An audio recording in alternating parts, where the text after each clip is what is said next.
Good morning, everyone. Pastor Corey Rowland here with Yorksville First, Midvale, and Newport United Methodist Church.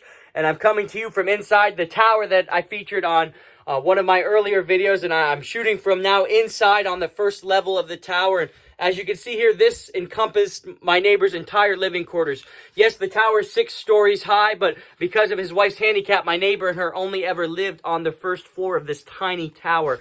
And so, this tiny room in this tower. And so I figured it'd be appropriate to share with you the verse out of Philippians, in Philippians 4, verse 11. And it says, "Not that I was ever in need, for I have learned how to get along happily, whether I have much or a little." And this verse just so spoke to my neighbor. His name was Ken, and he was a wonderful man of God. He's gone home to be with the Lord. But he lived out this verse. Just like Paul. Paul says, you know, I've learned the secret to living in every situation, whether I have a lot or a little. And that was how my neighbor was. That's how him and his wife were. They only had this tiny little tower to live in, and they only ever lived on the first floor, this tiny little room, yet they were so happy because they knew the Lord. And they had lived in bigger houses before. He built houses. So they've lived in very, very large houses, and they've lived in tiny little living quarters like this.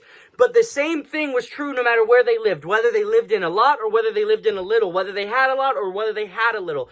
It's that they were happy because they knew the Lord, because their happiness was not based on their circumstances, it was based on the Lord. And so he really lived out what Paul said. I've learned the secret to living in any situation. And he told me before, he could live in any situation because God is still the same. And so my message for you today is the message that he would relay. And that's all you need is Christ. You do not need a big fancy house. You do not need a big fancy living quarters. All you need is Christ.